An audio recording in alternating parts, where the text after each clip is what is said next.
Liberhan commission ने 17 साल बाद जो अपनी रिपोर्ट दी है उसमें कल्याण सिंह को अहम गुनहगारों में से एक माना है। कल्याण सिंह जी उस वक्त उत्तर प्रदेश के मुख्यमंत्री थे और इस वक्त हमारे साथ हैं। कल्याण सिंह जी, आपका बहुत स्वागत है चक्रव्यूह में। बहुत धन्यवाद। क्या आप अपने आप को लिबरहान कमीशन की तरह से गुनहगार मानते हैं बाबरी मस्जिद गिराए जाने का?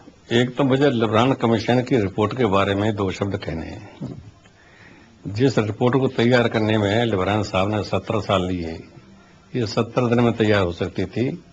17 साल तक पैसा बर्बाद हुआ, ₹8 करोड़ रुपया खर्च हो गया और रिपोर्ट में बाकी चीजें कम डिस्कस हुई हैं। लिबरहान साहब ने राजनीति ज्यादा डिस्कस की है और वो मैं कह सकता हूं कि ये रिपोर्ट कूड़ेदान में फेंकने के लायक है।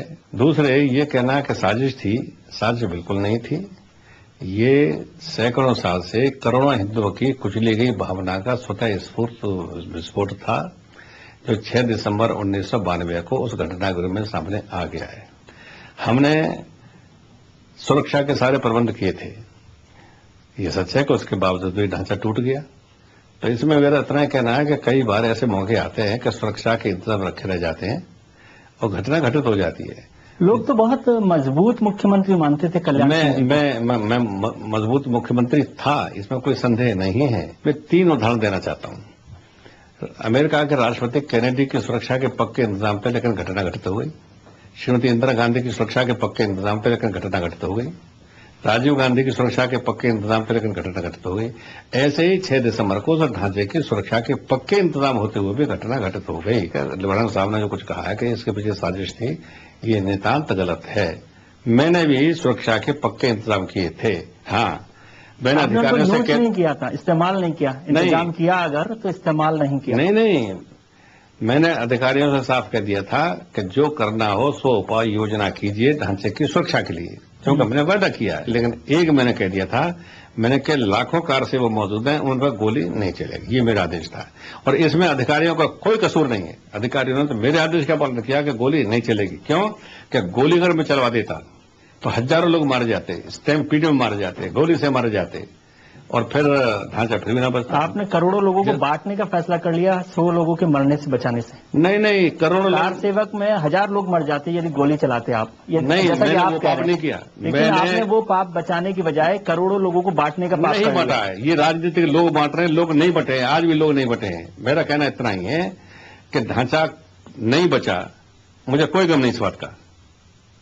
और ढांचे के टूटने का न मुझे कोई खेद है, न कोई पश्चाताप है, न कोई प्रायश्चित है। तो इसका मतलब no regret, no repentance, no sorrow, no grief. तो इसका मतलब है कि आपकी इच्छा थी। इच्छा नहीं, इच्छा तो राम मंदिर की थी। ढांचे को नहीं है। हाँ, वो टूटने के बाद बहुत से लोग कहते हैं कि साहब ये 6 दिसंबर 1992 घटना राष्ट्रीय शर्म की बात है। मैं कहता हूं 6 दिसंबर 1992 की घटना राष्ट्रीय शर्म का विषय नहीं है, राष्ट्रीय गर्व का विषय है। 6 दिसंबर 1992 को तो अंतिम परिणति थी। ढांचा टूटने का असर कब शुरू हो गए थे? जबकि वहां पर मूर्ति की स्थापना रामलला की हुई थी। किसका शासन था दोनों जगह? कांग्रेस का। उसके बाद फिर ताला खोला गया रामलला की पूजा अर्चने के लिए, खुदा की इबादत के लिए नहीं। सरकार किसकी थी? केंद्र में कांग्रेस की, उत्तर प्रदेश में कांग्रेस की। उसके बाद वहां शिलान्यास हुआ, तो शिलान्यास मस्जिद का नहीं हुआ, शिलान्यास हुआ था मंदिर बनाने का। किसके जमाने में हुआ? सरकार कांग्रेस की थी केंद्र में, सरकार कांग्रेस की थी उत्तर प्रदेश के अंदर। मैं अदालत का सम्मान करता हूं, लेकिन लखनऊ की खंडपीठ में मैंने जो 2.77 एकड़ जमीन अधिकृत की थी, इसको चैलेंज कर दिया गया। अब वो 11 नवंबर 1992 तक सारी सुनवाई पूरी हो गई थी। बड़ी आसानी से जजमेंट दे सकती थी अदालत, ऑपरेटिव पार्टी सुना देती। 2 ही काम हो सकते थे, या तो हमारे अधिग्रहण को अवैध घोषित करती या उसको वैध घोषित करती। अवैध घोषित करती तो जमीन जिसकी ली गई थी उन पर पहुंच जाती, कार सेवा हो जाती। और वैध घोषित करती तो वैध अधिकृत भूमि पर हमारी कार सेवा हो जाती। हो सकता है कि शायद 6 दिसंबर को परिस्थितियां कुछ भिन्न होती, उसमें अदालत ने भी 6 दिसंबर से पहले जजमेंट देना शुरू नहीं किया। आपने ये मेरा कहना था। इतिहास बता रहे हैं, जितनी बार कांग्रेस सरकार का जिक्र किया उस दौरान कभी बाबरी मस्जिद गिरी नहीं।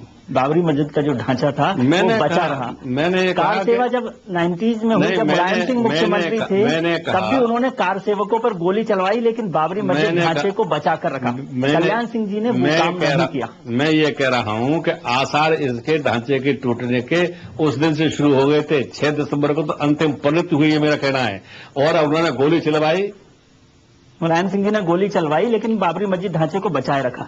गए न चढ़ गए थे वहां पर, मुलायम सिंह कहते थे पर्दा भी ऊपर नहीं मारेगा, लोग चढ़ गए थे गुंबद के ऊपर, लेकिन बचा दिया ना। नहीं तो गोली मैंने नहीं चलाई, मैंने कार सेवा को प्राण लेने का पाप नहीं किया, पाप नहीं किया, आपने हिंदुस्तान को बांटने का पाप किया। ढांचा गया, जिस ढांचे के जाने का मुझे कोई अफसोस नहीं है। ये करोड़ों हिंदुओं की भावना का सवाल है। आज लोकतंत्र है, लोकतंत्र में इतना बड़ा 6 दिसंबर 1992 को जो मुख्यमंत्री कल्याण सिंह राष्ट्रीय गर्व का दिन बताते हैं, क्या आप उसको हिंदुस्तान की डेमोक्रेसी के लिए, जमहूरियत के लिए राष्ट्रीय शर्म का दिन नहीं मानते? कि मैं जमहूरियत के लिए हम भरोसा करते हैं वो बचाता नहीं, इसलिए मेरे मित्र जमहूरियत का आदर करता हूं। और चूंकि सबसे बड़ा इसमें 85-90% हिंदू समाज रहता है इस देश के अंदर, उसकी भावना कुचली जाएंगी। ये डेमोक्रेसी है क्या?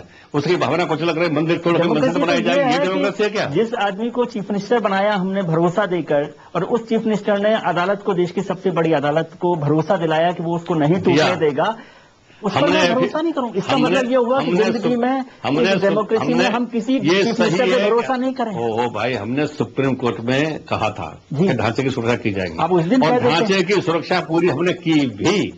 हाँ, मैं स्वीकार करता हूँ, आंखों के गोली नहीं चलाई, आपकी आंखों के देखते देखते ढांचा गिर गया, आप कह रहे हैं कि सुरक्षा की।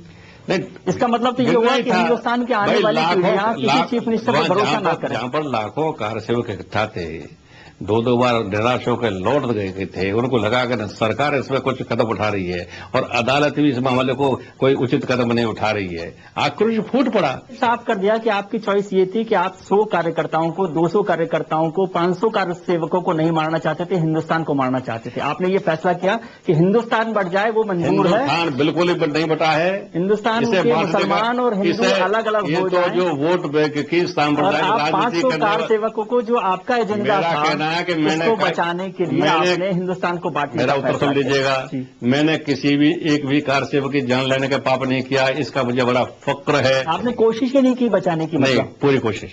आप यही कह रहे हैं कि ढांचा तो जाना ही था, यदि एक बार रोक कर देखते, एक बार गोली चलाकर देखते। नहीं, ये काम मैंने नहीं। मतलब कल्याण सिंह की जो पर्सनल इच्छा थी उसे पूरा करने के लिए आपने एक देश के चीफ मिनिस्टर को, जमहूरियत को उस पर लगा दिया। अगर गोली न चलाने का आदेश मैंने दिया था, यह गुनाह है, तो मैं इस गुनाह को स्वीकार करता हूँ।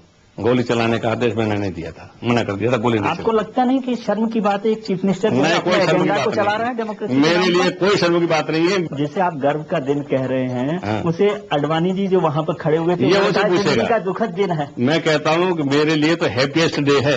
अडवाणी जी आपके नेता थे उस समय? मैं कहता हूँ आज है कि नहीं पता नहीं, आज आपके नेता है कि नहीं है वो? अडवाणी जी क्या कह रहे हैं इसका स्पष्ट मैं थोड़ी दूंगा कि कल्याण सिंह जी आज फिर से मंदिर आंदोलन के साथ इतना जोर से बोल रहे हैं। पिछले 10 साल में 17 साल ही बात कर लें पूरी की पूरी, 92 से 2009 तक, कितनी बार कल्याण सिंह ने अपना स्टैंड बदला है बाबरी मस्जिद को लेकर? नहीं, मैंने कभी नहीं बदला, कभी नहीं बदला। जब आप भारतीय जनता पार्टी छोड़कर मुलायम सिंह के साथ चले गए तो आपने कहा कि मैं इसके लिए सॉरी कि मैं उसको बाबरी मस्जिद नहीं, विवादित ढांचा मानता हूँ। लेकिन आप जब मुलायम सिंह के साथ रहे, करीब रहे उनके, तब आप क्या सोचते थे? मेरी बात सुन लीजिएगा। तब आप क्या बोल रहे थे? मैं बताऊं मेरी पॉलिटिक्स क्या है? जब जैसा मौका हो वैसा बोलेंगे? नो, जो स्टैंड मेरा उस स्टैंड से कभी हिला नहीं हूँ। जब आप मुलायम सिंह के साथ रहे तब आपने क्या क्या बोला बाबरी मस्जिद को लेकर, कुछ नहीं बोला, जाने को लेकर? क्या मेरे सामने उन लोगों की ओर से ऐसा प्रस्ताव आया कि साथ थोड़ा सा माफी मांग लीजिए। मैंने कहा मुलायम सिंह जी, दोस्ती मत कीजिए मुझसे, मैं उस ढांचे के ढहने के मामले पर माफी नहीं मांगूंगा, और मैंने कभी माफी मांगी नहीं। मुलायम सिंह को साफ कह दिया था। सर, आपकी राजनीति का कैसे भरोसा करूं मैं? जिस मुलायम सिंह को आप कहते हो कि उन्होंने कार सेवकों पर गोली चलाने का पाप किया, उन्हीं की शरण में आप 2 बार चले गए। एक बार भी नहीं, गलती एक बार करता आदमी, 2 बार की आपने। मुलायम सिंह की शरण में हम कभी नहीं गए, मुलायम सिंह खुद हमारी शरण में आए।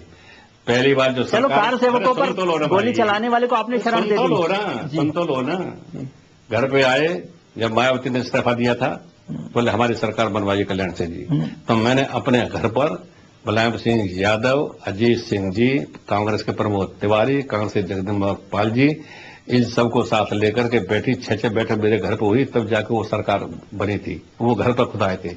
नंबर 2,